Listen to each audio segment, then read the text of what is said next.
Welcome to the Friday at 4 podcast series with your host Charles Luttrell and co-host Steve Kent.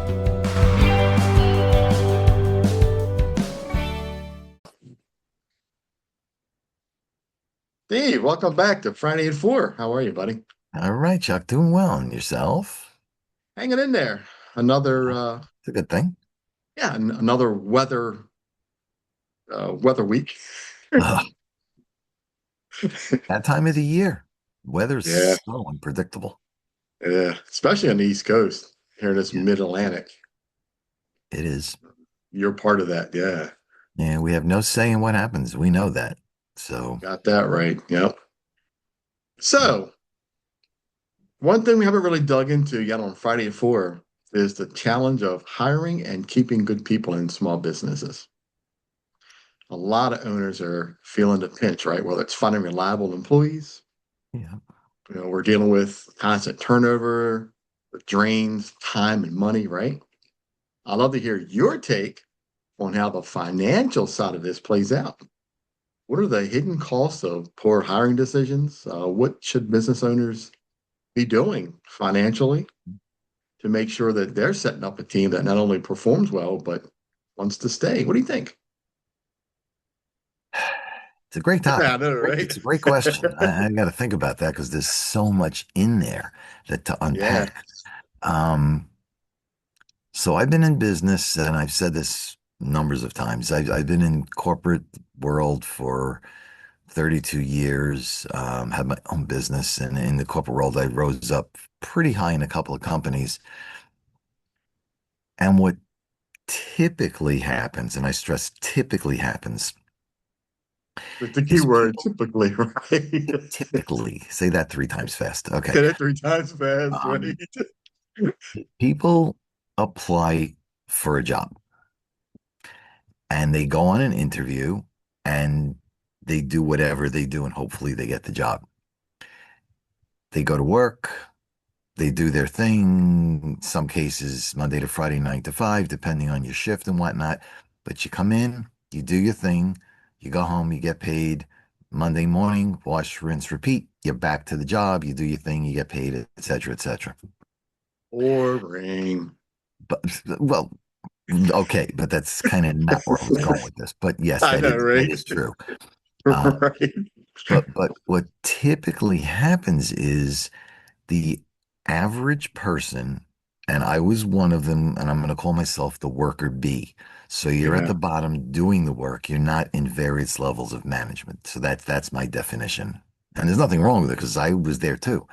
Um, and because you're in that bottom worker bee mode, you do your thing, you go home, and you come back and you do it again. You never really understand, nor are you supposed to understand because you're not told all the different things that make up. They posted a job, you applied for the job, you interviewed for the job, maybe you got either denied or accepted. People are not in the know of what that whole thing takes. And I am going somewhere with this.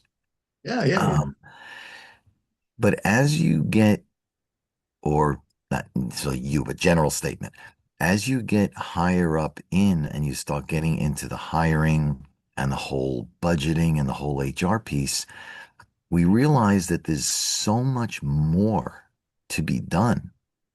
So every role in every company, whether it is a company, a corporate, whether it's a sole business, a sole proprietorship, a small business, whatever it is, every role, every position has every role has a job description, salary range, and all those things. So when they go out and they hire, they're looking to say, okay, I need a person with this skill set in this salary range with this experience, and they throw the net out. So sometimes they do it themselves corporate wise. Sometimes they use a job search engine like Indeed or something else. And that's fine. I'm not saying good or bad. That's what they do. Sure. But as you continue to rise up, you realize the costs. associated with placing the ad, the time invested by the person or persons doing the interview, the time it's going to take to hire the person, put them through the whole HR process, the training, the background check. All those costs are part of a company doing business. And the costs associated with that, without question, are in some fashion passed through to the cost of the goods and services the company sells because they got to make up the time that they're spending interviewing and training and stuff. Yeah. But as a person continues to rise up through the ranks, the the salary, the benefits, the health care, all those things, the bonus, all those things continue to add to the cost of a person, which is understandable. Now, if you're in a real generic industry and there's a million people that can fill that job, great. But if you're in an industry where that particular job description is more and more unique, less and less people can fill it, now the costs continue to rise and sometimes pretty exponentially.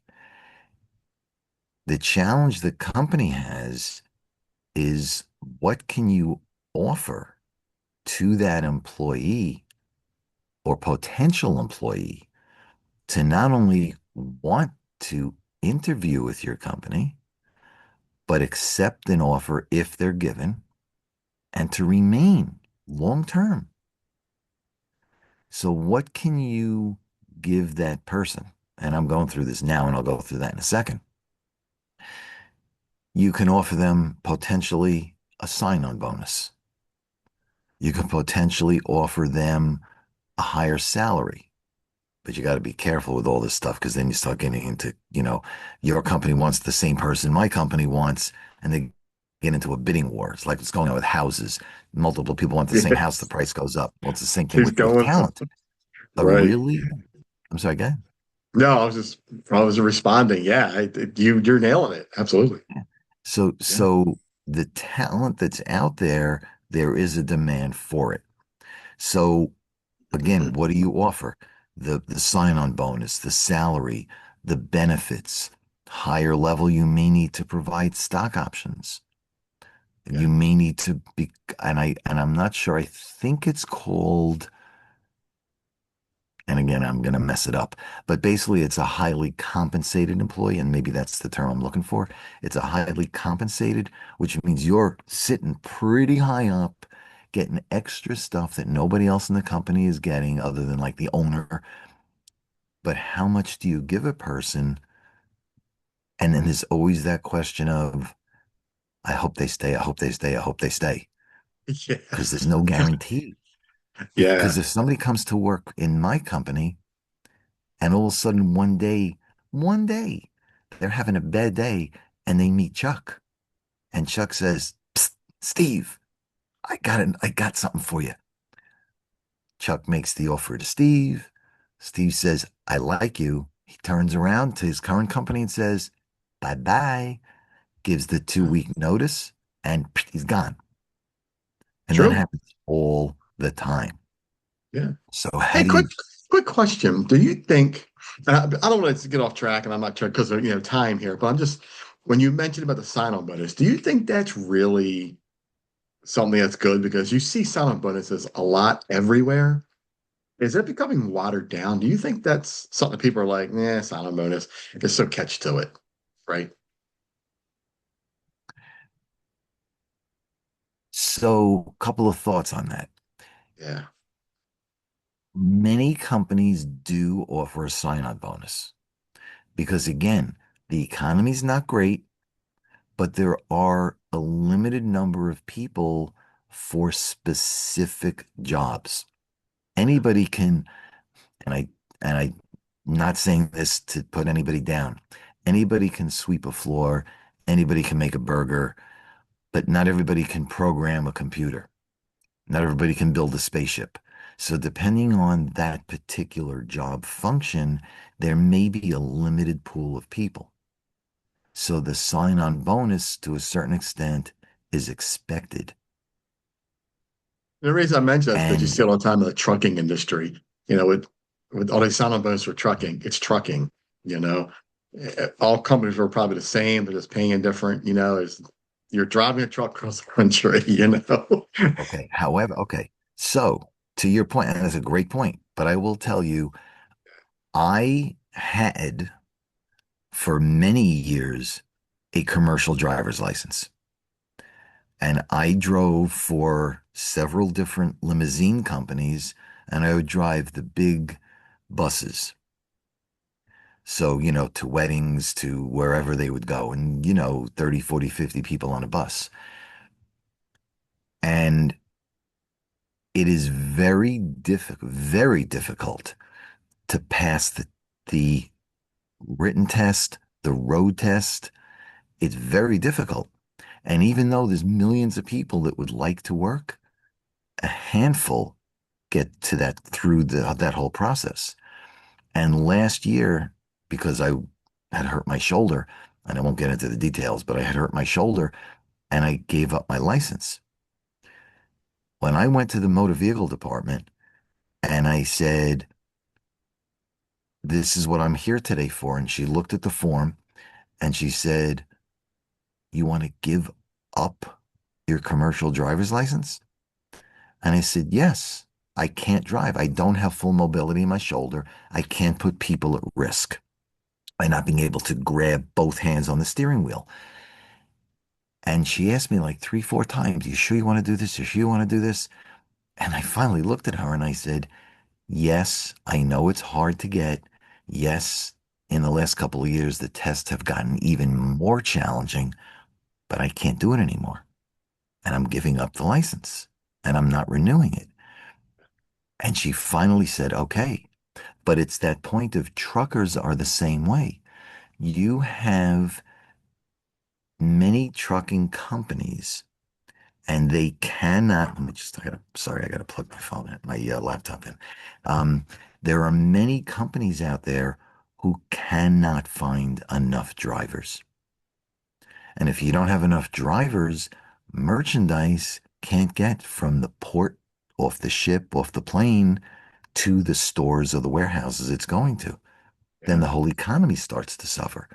So limousine companies, trucking companies, they all need to figure out what they can do to bring the available small pool of available people in. They may give them a bonus.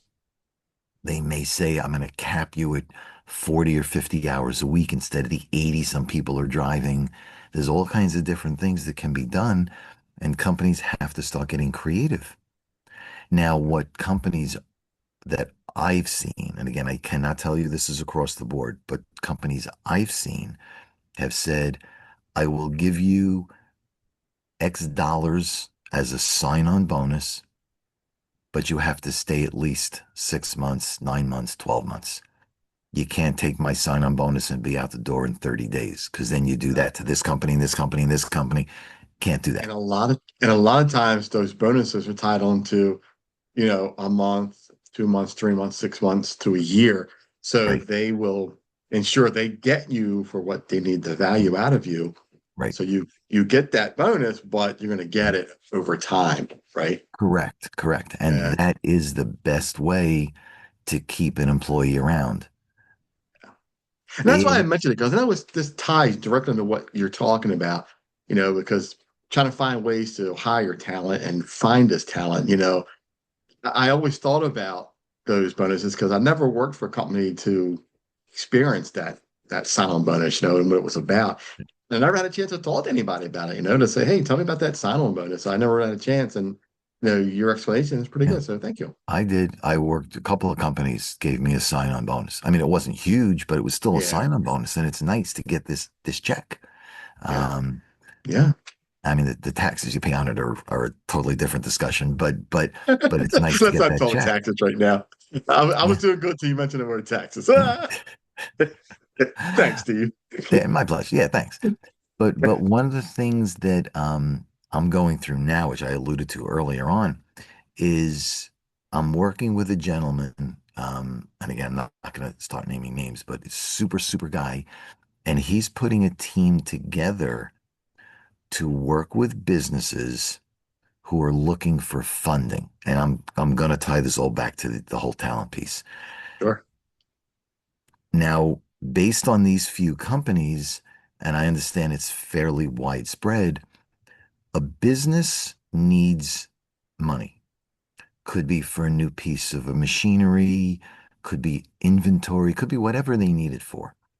Mm, They take their package, what I'm going to call pre-funding, my word, and they're going to go to the lender, multiple types of lenders. The lender looks at the package and basically says nicely, no. no, Sometimes they're not so nice, but they say no, not going to do it. not going to do this. So now the business takes the package back. They need money. They've been told no. What do they do? Yeah. So a gentleman that I'm working with has built a team, and part of that team is to look and make sure that the package that goes to the lender is in a better position so they have a better chance of getting the funding. Nice. Part of that review of the package is the financials, which somebody else does. And part of that package is looking at the talent. Who is in senior management? Who's in those key positions? What's their skill set? How long have they been there? What programs does the business have to retain the talent? Um, and they and then they look at the customer mix and some other things. And then they take that package once it's in a better position, and then they go over to the lender and say, okay, now take a look at it. And because they've done all that upfront work and it represents in a better position how the company really is, now the lender has a better chance of saying yes, or let me then present it for funding. Because the lender, the initial person you see, doesn't make the decision. They have get into underwriting and all the things that go with it. Yeah. But there's a better chance of getting funding if you present a better package. Mm, So and I'm part of that. And I do where I ensure the lives of the business owners or the partners. So that gives the lender a better feeling that if something happens to them, the loan will be paid back. That's my piece of right. it, the financial side. Right. But that's the part of the talent piece is who's there, how long have they been there, what's their skills, um, what if they left? Would the business fold? Would a key customer go away? Would a key Yeah. provider stop giving them whatever tools or services they need so they can continue helping their customers? So there's all Mm, kinds of things that go into the talent. Now, to go a step further, I have read, and I will tell you not recently, but I have read, let's call it a year, 2 years ago, that if a key person leaves the company and it's a higher, well, I'll make the statement. It's anywhere between 40 and 60% um, on top of the salary and bonus and things that you need to bring in a new person. So if a person's making 100,000 and they quit, it's going to cost you between 140 and 160 to bring somebody new in. yeah. Because you have to, again, you have to go through the hiring process and the training process. And then the person that left, they had all the connections. They knew the people in the company. They knew who to go to get things done. So there's all kinds of stuff that goes on that then says, how much does it really cost me to keep, to hire and keep a person long term? And if you have multiple people, it could get very, very expensive. And that ties to my side too, with QAC team, when you hire this talent, you Mhm. you assess them, keep the business running smoothly by looking at your business from the quality side. So it kind of helps run things smooth. So you don't have to worry about hiring extra talent, spending that money on somebody new when you're retaining that talent you have, like the trucking industry. You got a sign on bonus, you're going to have a good employee. They're going to run for you for a year or whatever that term is. They get that bonus. You're saving money. He's making money. The company's good. Employees happy. It's a cycle. It's a Yeah. vicious cycle. I was gonna say it It could be a really vicious is. cycle too, It right? really Yeah, is. yeah, My brother-in-law, I can't say which one, but he worked for many, many, many, many years for one of the auto companies. And he, excuse me, he wasn't necessarily he was like on the used car lot towards the end. Excuse me. But the salespeople in the office, they build up a reputation. They have people every couple of years come back for a new car, a new car, a new car, used car, new car, whatever. But they have that reputation and people follow them. If that salesperson goes to another company, another dealership, all those people that followed him will follow him out the door. So if that person sold 100 cars a year, just throwing a number out, they sold 100 cars a year, that existing dealership no longer has that 100 cars a year because your key salesperson got up, went bye bye, and walked across the street to the next dealership. yeah, And it's the same thing with any business. yeah. If a key customer is there, if Chuck's, well, I should say if Chuck's a great guy and Chuck rises up in a company, makes all these great relationships with a particular customer or two or three, or with a particular vendor, they like him, they give him special deals. Chuck gets up and moves across the street to the next company. Those customers could move with him. Those vendors could move because they have the intro into the new company. But now that Chuck moved, they have no reason to be so nice to the old company. So the rates may go up.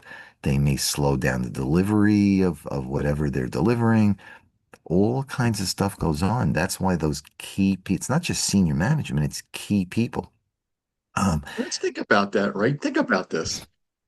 Let's take that example of the car dealer, right? You got one employee who's probably making, I don't know, let's say 50,000 a year, right? Now you took that employee that he just left your company to go across the street.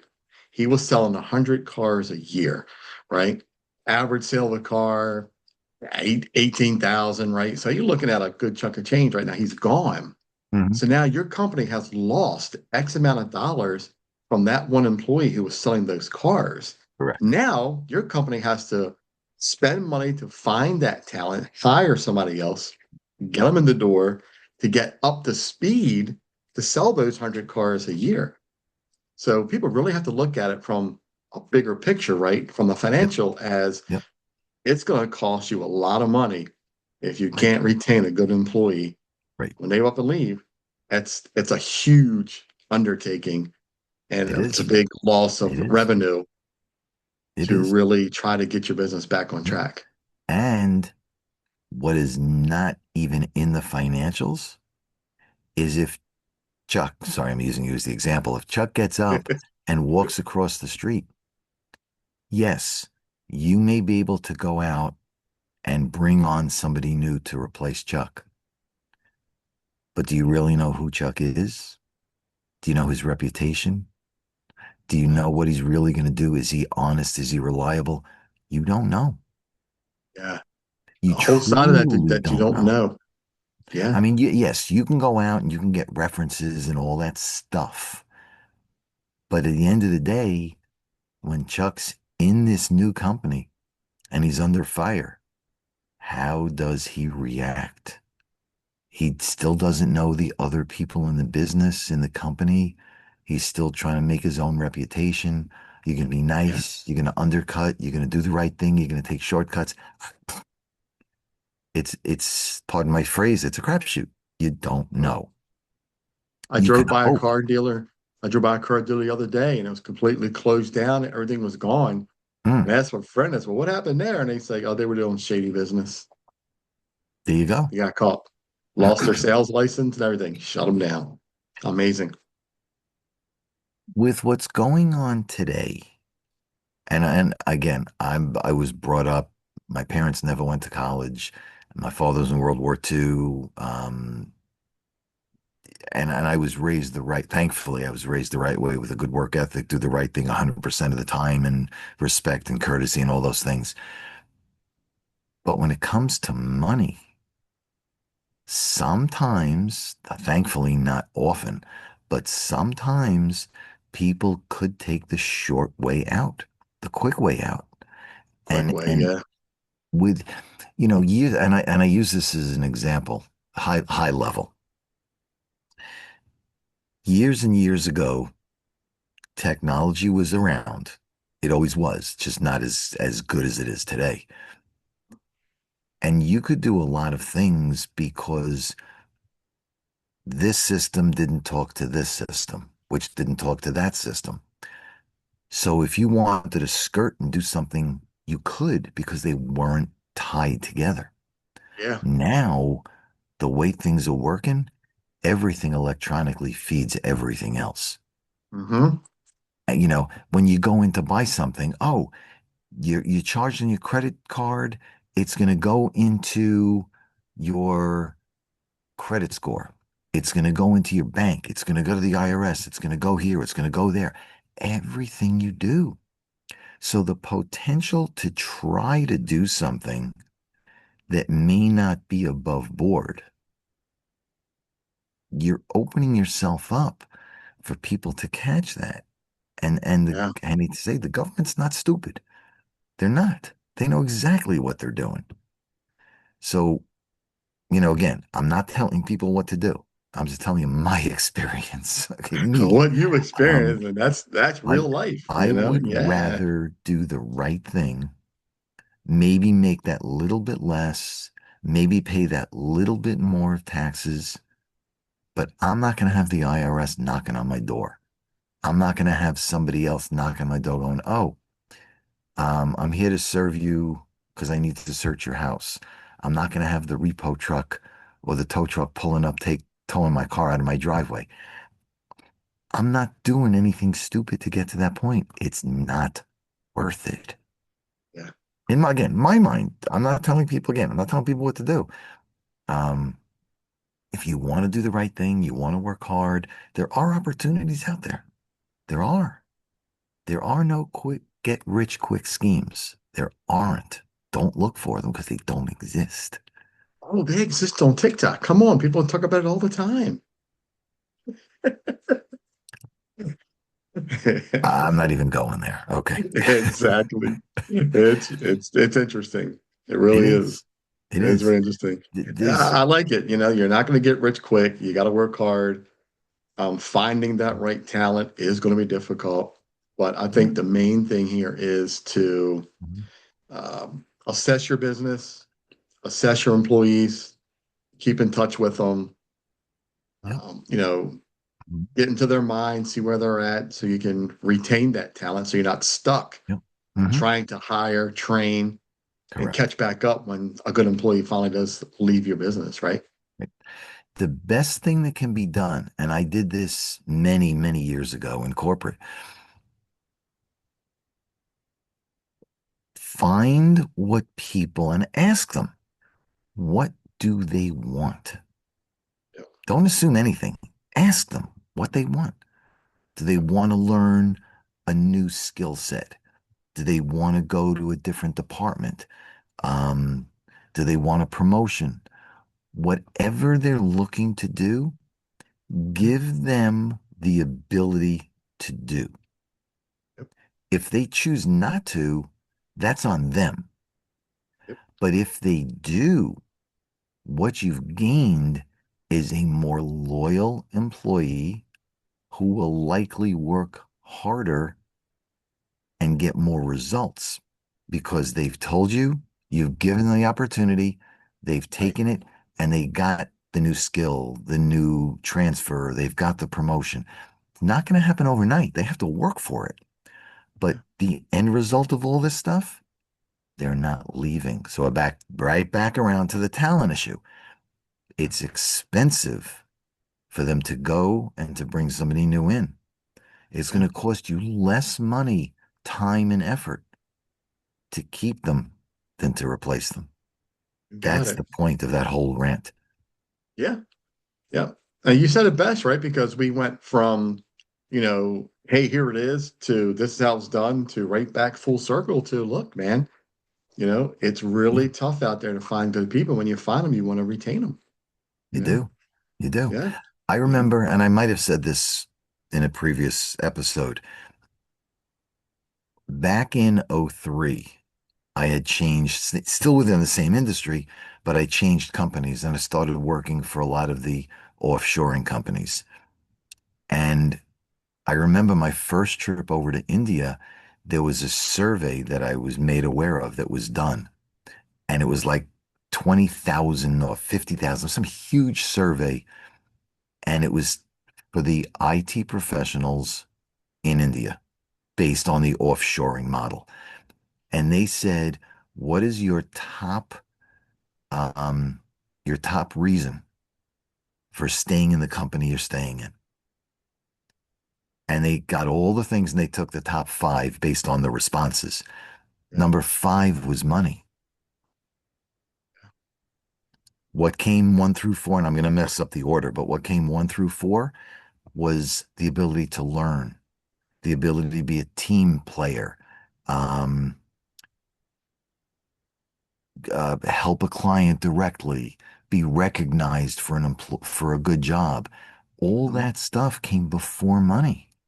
And Yeah. this was 20 years ago. Didn't Yeah. change. Well, maybe it did change because people are more into the money now, but it tells you people want the opportunity.